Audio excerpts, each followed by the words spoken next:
मृत्यु के बाद कहाँ जाती है आत्मा, जानिए रहस्य। यजुर्वेद में कहा गया है कि शरीर छोड़ने के पश्चात जिन्होंने तप ध्यान किया है वे ब्रह्मलोक चले जाते हैं, अर्थात ब्रह्मलीन हो जाते हैं। कुछ सत्कर्म करने वाले भक्तजन स्वर्ग चले जाते हैं। स्वर्ग अर्थात वे देव बन जाते हैं।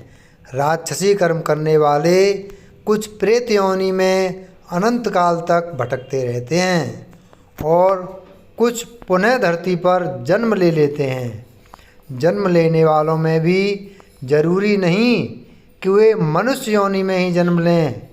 इससे पूर्व ये सभी पितृलोक में रहते हैं, वहीं उनका न्याय होता है। आत्मा 17 दिन तक यात्रा करने के पश्चात 18वें दिन यमपुरी पहुंचती है। गरुड़ पुराण में यमपुरी के इस रास्ते में बैतरणी नदी का उल्लेख मिलता है। बैतरणी नदी विष्ठा और रक्त से भरी हुई है। जिसने गाय को दान किया है वह इस बैतरणी नदी को आसानी से पार कर यमलोक पहुंच जाता है, अन्यथा इस नदी में वे डूबते रहते हैं और यमदूत उन्हें निकालकर धक्का देते रहते हैं। यमपुरी पहुंचने के बाद आत्मा पुष्पोदका नामक एक और नदी के पास पहुंच जाती है, जिसका जल स्वच्छ होता है और जिसमें कमल के फूल खिले रहते हैं। इसी नदी के किनारे छायादार बड़ का एक वृक्ष है, जहाँ आत्मा थोड़ी देर विश्राम करती है। यहीं पर उसे उसके पुत्रों या परिजनों द्वारा किए गए पिंडदान और तर्पण का भोजन मिलता है, जिससे उसमें पुनः शक्ति का संचार हो जाता है। यमलोक के 4 द्वार हैं। 4 मुख्य द्वारों में से दक्षिण के द्वार से पापियों का प्रवेश होता है। यम नियम का पालन नहीं करने वाले निश्चित ही इस द्वार में प्रवेश करके कम से कम 100 वर्षों तक कष्ट झेलते हैं।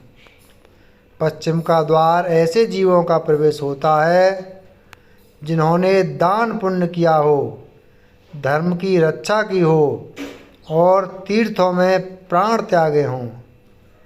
उत्तर के द्वार से वही आत्मा प्रवेश करती है जिसने जीवन में माता पिता की खूब सेवा की हो, हमेशा सत्य बोलता रहा हो और हमेशा मन वचन कर्म से अहिंसक हो। पूर्व के द्वार से उस आत्मा का प्रवेश होता है जो योगी, ऋषि, सिद्ध और संबुद्ध हैं। इसे स्वर्ग का द्वार कहते हैं। इस द्वार में प्रवेश करते ही आत्मा का गंधर्व, देव, अप्सराएं स्वागत करती हैं। माना जाता है कि जब कोई व्यक्ति मरता है तो सबसे पहले वह गहरी नींद के हालात में ऊपर उठने लगता है। जब आंखें खुलती हैं तो वह स्वयं की स्थिति को समझ नहीं पाता है। कुछ जो होशवान हैं वे समझ जाते हैं। मरने के 12 दिन के बाद यमलोक के लिए उसकी यात्रा शुरू होती है। वह हवा में स्वतः ही उड़ता जाता है। जहाँ रुकावट होती है वहीं उसे यमदूत नज़र आते हैं, जो उसे ऊपर की ओर गमन कराते हैं। आत्माओं के मरने की दिशा उसके कर्म और मरने की तिथि अनुसार तय होती है। जैसे कृष्ण पक्ष में देह छोड़ दी है तो उस काल में दक्षिण और उसके पास के द्वार खुले होते हैं, लेकिन यदि शुक्ल पक्ष में देह छोड़ी है तो उत्तर और उसके आसपास के द्वार खुले होते हैं। लेकिन तब कोई नियम काम नहीं करता जबकि व्यक्ति पाप से भरा हो। शुक्ल में मरकर भी वह दक्षिण दिशा में गमन करता है। इसके अलावा उत्तरायण और दक्षिणायन सबसे ज़्यादा महत्व होता है।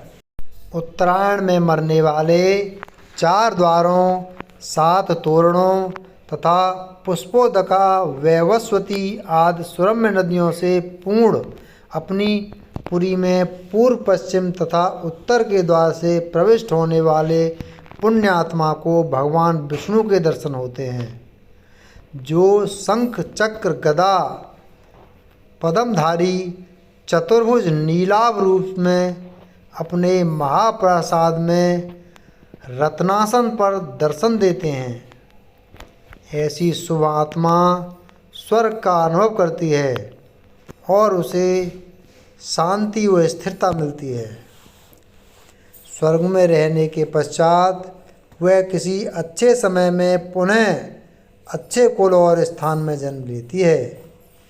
दक्षिणायन में मरने वाले जो लोग पापी और अधर्मी हैं, जिन्होंने जीवन भर शराब, मांस और स्त्रीगमन के अलावा कुछ नहीं किया, जिन्होंने धर्म का अपमान किया और जिन्होंने कभी भी धर्म के लिए पुण्य का कोई कार्य नहीं किया, वे मरने के बाद स्वतः ही दक्षिण दिशा की ओर खींच लिए जाते हैं।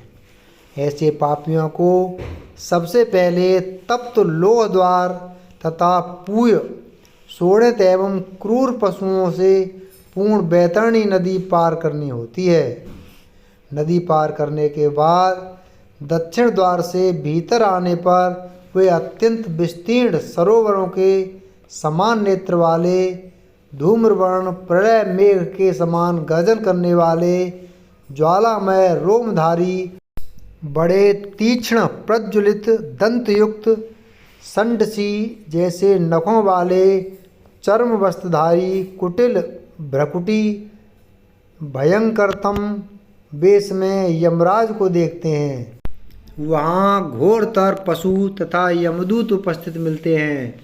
यमराज हमसे सदा शुभ कर्म की आशा करते हैं, लेकिन जब कोई ऐसा नहीं कर पाता है तो भयानक दंड द्वारा जीव को शुद्ध करना ही इनके लोक का मुख्य कार्य है।